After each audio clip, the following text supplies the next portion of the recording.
Bab 209. Mendengar ini, Hervey bangkit, lalu berkata, "Terima kasih kakek, dan perkenalkan ini Sumahan, orang yang dikirim oleh tuanku." Semua tetua menatap kepada Sumahan sembari tersenyum. Hervey menceritakan semua apa yang ia lakukan selama ini di Lhasa mengikuti perintah tuannya. "Apakah tuan yang kau maksudkan adalah Frengli, Raja Dewa Perang pelindung negeri ini?" tanya salah satu seorang tetua. Hervey mengangguk. Melihat ini, tetua keluarga Lem tersenyum lalu kembali berkata, "Jika engkau memberitahu lebih awal, maka kami akan mendukungmu dengan orang-orang terpilih milik keluarga kita." Sumahan diam. Ternyata negeri ini memiliki banyak patriot yang siap mati untuk negeri ini. Mengapa hal begini selama ia menjabat sebagai komandan dengan pangkat jenderal tidak pernah ia ketahui? Hervey tersenyum menjawab, "Terima kasih tetua, dulu di utara Tuan mengangkat aku menjadi muridnya dan menugaskan aku di Lhasa sebagai matanya. Tentu aku tidak ingin melibatkan keluargaku, namun musuh ternyata lebih pintar, mereka dapat mengetahuinya, maka aku tidak bebas lagi bergerak. Jadi mohon bantuan tetua menyiapkan orang untuk mengawasi pergerakan mereka di Qinghai." "Mengapa di Qinghai?" tanya tetua lainnya. Hervey menceritakan pertemuannya dengan Jerome Lama. Mendengar cerita itu, tetua berkata, "Engkau tenang saja, biarkan orang kita di Qinghai yang bekerja." Tuan Besar Lem pun berkata, "Engkau dan tetua kampung beristirahatlah. Lama pengkhianat tidak akan berani mengganggu kediaman kita." Hervey mengajak Sumahan keluar lalu mengantarkannya ke sebuah rumah. "Engkau banyak pertanyaan, besok aku ceritakan, sekarang engkau beristirahatlah." Hervey Lem yang mengetahui niat Sumahan. Di dalam kamar, Sumahan duduk termenung. Kejadian beberapa hari ini membuka matanya yang selama ini di waktu menjadi seorang jenderal ia tidak pernah memperhatikan rakyat negeri ini. Kejadian malam ini membuka matanya bagaimana rakyat mencintai negeri ini dan rela mati demi negeri ini, sedangkan ia malah memiliki niat untuk mengkhianati negeri ini. Pengkhianatan yang ia lakukan juga berarti mengkhianati rakyat negeri ini, pikirnya. Mengingat Frengli dan melihat bagaimana tetua keluarga Lem sangat menghormati kesempatan yang Frengli berikan padanya saat ini harus ia manfaatkan untuk memperbaiki nama baiknya. Semua pikiran bercampur aduk di kepalanya hingga ia tertidur dengan pulas melewati malam. Keesokan paginya setelah mandi ia dibawa ke meja besar di mana semua keluarga berkumpul untuk sarapan pagi. Semua duduk dengan hikmat dan berdoa sebelum sarapan dilaksanakan. Sarapan itu seperti di kuil, semua makan tanpa bersuara.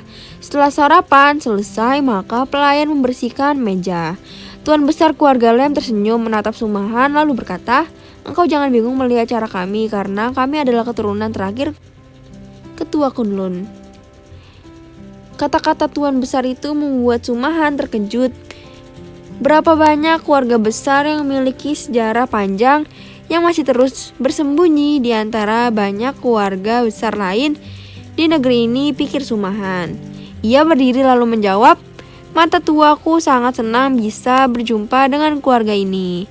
Tuan Besar tertawa lalu menjawab, kami bukan siapa-siapa, keluarga kecil yang tinggal di kaki gunung Yusu." Hervey maju lalu berlutut dan berkata, "Kakek, aku mohon engkau sudi memaafkan semua kesalahanku mengangkat guru pada tuan tanpa izinmu." Kembali terdengar tawa dari Tuan Besar Lem yang langsung menjawab, sebelum engkau diangkat menjadi muridnya, tuanmu datang ke sini untuk meminta izin dahulu." Mendengar ini, Hervey mengangkat wajahnya seperti meminta penjelasan lebih lanjut. Tetua yang duduk di sisi Tuan Besar ikut berkata, "Kami tentu menolaknya karena sejarah keluarga kita sangat panjang. Belum tentu apa yang ia ajarkan padamu lebih baik daripada kami. Pada akhirnya kami berlima dikalahkannya dengan sangat mudah," tambah Tuan Besar Lem sembari tertawa. Herve yang masih berlutut berkata, "Lawan Tuan memang susah dicari." Tuan besar yang masih tertawa lanjut berkata, "Haha, setelah kalah kami mengizinkan ia menjadi gurumu. Entah bagaimana tingkatmu sekarang." Herve menjawab, "Tuan tidak banyak memberikan jurus baru, namun hanya memperbaiki jurus keluarga kita dan menambahnya." Tuan besar Lem memberi tanda, maka meja yang berada di tengah disingkirkan, hingga ruangan tengah menjadi luas. Setelah itu Tuan besar kembali berkata, "Engkau majulah lawan tetua Rangga." Herve Lem maju ke tengah ruangan yang sudah luas itu.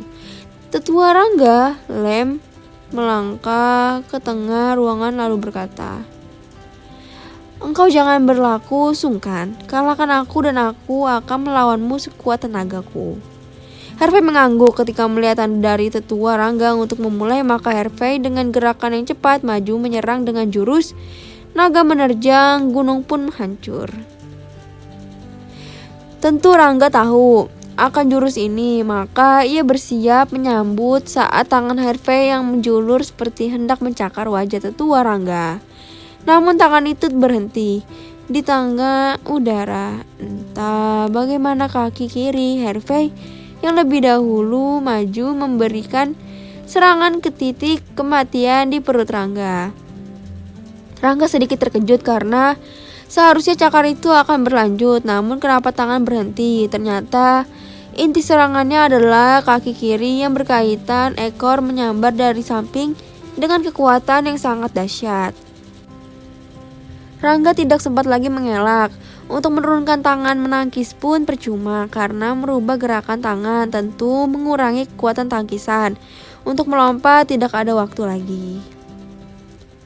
Melihat ini Herve menarik kembali kakinya sembari melompat ke belakang lalu membungkuk dan berkata, "Kakek buyut, maafkan aku." Rangga yang belum lepas rasa terkejutnya tertawa lalu menjawab, "Haha, apakah jurus itu diperbaiki oleh tuanmu?" Herve mengangguk. Rangga kembali ke kursinya dan menceritakan apa yang ia hadapi tadi kepada Tuan Besar Lem. Setelah mendengar cerita itu, Tuan Besar Lem berkata, "Jika paman tetua mengaku kalah, maka aku bukan lawanmu. Maka kalian semua dengarkanlah, penerus keluarga Lem adalah Herve Lem, cucuku."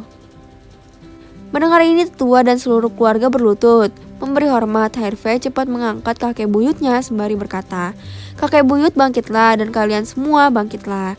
Setelah semua bangkit, Herve kembali berkata, "Aku menerima tugas ini, namun untuk saat ini aku belum bisa melaksanakannya karena tugas dari tuanku belum selesai. Jika semua selesai, maka aku berjanji mengembalikan kejayaan keluarga Lem." Rangga berkata, "Tentu kami tahu itu. Kakekmu menyerahkan kedudukan ini untukmu bukan berarti sekarang, namun nanti di waktu engkau siap."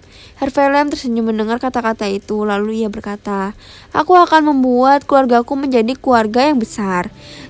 Setelah acara itu, maka semua kembali ke kegiatan masing-masing. Herve dan lain-lain masih berada di ruangan itu. Musuh-musuhmu sudah berada di luar batas Qinghai.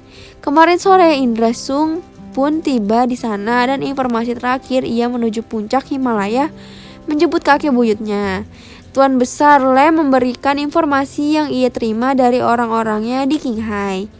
Herve mengangguk lalu bertanya, "Apakah ada pergerakan dari orang-orang itu di Qinghai?" Tuan Besar Lem menggeleng kepalanya lalu menjawab, "Sepertinya dugaan lama itu benar. Mereka akan bergerak dari utara, bukan barat." "Aku akan melapor pada Tuan," jawab Herve. Tuan Besar Lem tertawa lalu berkata, ia sudah mengetahuinya karena orang Jarko juga ikut mengawasi." Herve sekarang yang tersenyum lalu berkata, "Kakek, Jarko hanya mengetahui permukaannya, namun laporanku detail dan ini tugasku." Tuan Besar Lem mengerti lalu menjawab, "Engkau benar, Jarko hanya tahu yang terjadi di Qinghai, namun tidak tahu yang terjadi di Lhasa." Herve mengangguk lalu memalingkan wajahnya pada Sumahan sembari berkata, "Tuan Han, engkau buatlah laporan untuknya." Sumahan mengangguk. Ia sudah menyiapkan laporannya dari lama. Ditambah dengan informasi baru dari Tuan Besar Lama, maka laporan itu menjadi lengkap. "Sudah aku kirim," Sumahan berkata. Baru 2 menit laporan itu terkirim, teleponnya berbunyi. Sumahan mengangkatnya dengan loudspeaker. "Engkau berada di Yusu? Apakah keluarga saudaraku semuanya selamat?" tanya suara di ujung telepon. Mendengar ini, Harvey Lam menjatuhkan diri dan berkata, "Tuan, terima hormatku."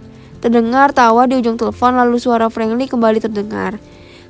Sudahlah, engkau bangkitlah. Tentu sekarang engkau sudah diangkat menjadi penerus keluarga, bukan? Jika belum, maka aku akan datang ke sana menemui kakek buyutmu itu." Harvey diam, suara Franklin kembali terdengar. "Tetua Rangga, apakah engkau dikalahkan dengan setengah langkah olehnya?" Rangga tertawa sembari menjawab, engkau benar, aku kalah olehnya." Franklin pun tertawa lalu berkata, Aku mohon izinmu dan Tuan Besar Lam untuk mengizinkan Harvey turun ke utara. Ia berangkat hari ini bersama Sumahan." Kali ini Tuan Besar Lam yang menjawab, "Izin engkau dapatkan. Kapan engkau akan datang ke kediamanku lagi? Masih banyak hal yang aku ingin diskusikan padamu." Kembali terdengar tawa Franklin yang menjawab, "Terima kasih. Bukan aku yang akan berkunjung, namun engkau dan tetua yang harus mengunjungiku di acaraku nanti." Tuan Besar Lam menjawab, "Baiklah, aku tunggu undanganmu." Setelah itu hubungan telepon itu terputus. Tak lama Sumahan menerima tiket pesawat dari Yusu, Qinghai menuju utara. Tuan Besar Lam kembali berkata, "Kalian berdua bersiaplah karena ini mungkin pertarungan terakhir tuanmu." Sumahan ingin bertanya, namun Harvey menariknya untuk meninggalkan ruangan itu. Sementara itu di puncak Ka'bah, semua bertanya-tanya dengan siapa Franklin berbicara. Franklin tahu orang-orang itu penasaran, maka ia menceritakan siapa keluarga Lam itu. Jackson berkata, "Bagaimana mungkin sampai aku tidak tahu bahwa keturunan Kunlun masih ada di sana?" Franklin tersenyum menjawab, "Aku pun bertemu dengan tidak sengaja. Ia menolak saat aku ingin menjadikannya murid." Jackson yang kini menatap Franklin seakan bertanya, apakah ada lagi murid lain yang dimiliki Franklin? "Ia muridku, walau aku tidak mengakuinya sebagai murid, namun sebagai saudara angkat. Ia menjadi mataku untuk daerah barat. Baru setelahnya aku mengambil murid lain," Franklin berkata sembari meminum kopinya. "Bagaimana ceritanya?" tanya Anita lalu tertarik. Franklin yang baru menaruh gelas kopi menatap ibunya lalu berkata, "Ibu, saat dia menolakku, maka aku bertanya kenapa. Ia menjawab, untuk menjadikan aku guru harus mendapat izin keluarganya. Maka aku berangkat ke kediaman keluarga Lam di Gunung Yusu. Di sanalah aku mendengar latar belakang mereka. Dan aku dapat mengerti kenapa mereka menolakku, karena latar belakang Kunlun yang sangat kuat dan besar. Pada pertemuan itu kami berdiskusi tentang ilmu bela diri dan banyak hal. Tuan Besar yang juga kakek Harvey mengizinkan aku untuk mengajari cucunya tanpa mengangkat murid padanya. Maka aku hanya mengajari tanpa minta ia menjadi murid. Maka ibu tahu aku hanya punya 37 murid. Semua menjadi paham mengapa Franklin mengakui Tandu dan adik-adiknya sebagai murid, namun Harvey Lam sebagai saudara angkatnya. "Apakah engkau mengajarinya?" tanya Jackson.